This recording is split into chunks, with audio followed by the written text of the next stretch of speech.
Good morning, friends. Today we are going to see the topic process of writing in the subject language across curriculum.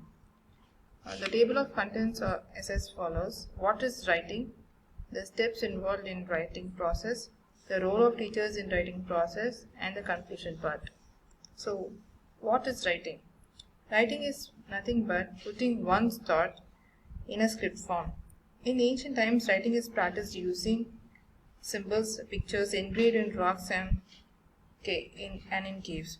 Thus, our ancestors too communicated their thoughts through writings. Writings improves our cognition and fine motor skills.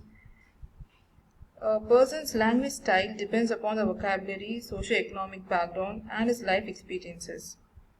Writing in a flowery language is difficult, but by continuous practice, we can improve our writing skills.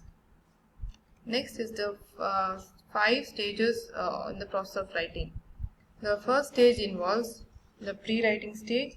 The second one is drafting, revising, editing, and publishing. So the first stage, you can see in detail about the first stage. The first stage is the pre-writing or the preparatory stage. This stage refers to the planning to write stage. This involves collection or grouping of resource materials, ideas, and concepts. This involves thinking and planning of the purpose of the topic and how to achieve the purpose. That is, planning the format, structure of the text and deciding the size of the text. So here's a quote which says, "The most difficult and complicated part of the writing process is the beginning one." The second stage is the actual writing or drafting stage. As planned in the pre-writing stage, here we have to go to present we are going to present the ideas, concept and informations in the same paragraph. That is, turning our ideas into sentences or a paragraph format. We have to concentrate on explaining and supporting our ideas. We can add diagrams or tables at appropriate places. Here we have no need to pay attention on the spellings and grammar. This is a preliminary copy of the text. It is also called as a draft. Then the third stage is the revising stage. The written draft is revised and corrections are made. Removal of unappropriated ones and addition of the new things, rearranging certain words and replacing certain words are done here. By this stage, writing style and standard of writing is improved. The fourth stage is nothing but editing stage. After reading the revised draft in the previous stage, some corrections are made here. Some corrections are such as grammatical, spelling mistakes, usage of wrong conjunctions, punctuation marks at appropriate places, compiling the text size by abridging or expanding the text. So all these editing is done in this stage. The final stage is nothing but the publishing stage or the fifth stage of the writing process.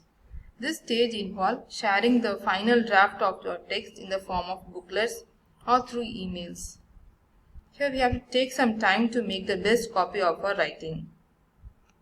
So next is the role of teachers in the writing process. Some researchers White and Arnold say that teachers should pay more attention and provide suggestion to make the students involve themselves fully in the process of writing rather than focusing on monitoring and correcting the languages and grammatical errors committed by the students as they write. The contribution of the teachers in the process of writing at various stages are at 3 levels. First one is organization, second is helping the students to write the ideas formed by them in a proper order. The third one is the stage of evaluating, structuring and editing. At organization stage, the teacher should encourage the students to think creatively about the topic. The teacher must give a flow of ideas in the students' mind so that it will be easier for them to develop and expand the ideas further. At the second one is the helping the students to write the ideas formed by them in a proper order. At this stage, the teacher should give a helping hand. They should they should give ideas to the students clearly so that the flow of ideas to the students are clearly expressed or in continuous format. Some suggestions are given to the students to improve their draft of the assignment process. The third one is the evaluating, structuring and editing stage. So at this stage, the teacher may give suggestions regarding the mistakes found in the draft, such as punctuation marks at appropriate places, abridging or expanding the text to a limited size, and compiling it. The teacher should allow the students prepare the final draft for the student's assignment. So these are the three main roles of the teacher to guide the students in the writing process. Finally, I conclude by saying a good teacher can inspire hope, ignite imagination, and insist the love of learning. So let us be a good teacher and make our students love and enjoy the writing skill. Thank you all for listening to this video. Thank you so much.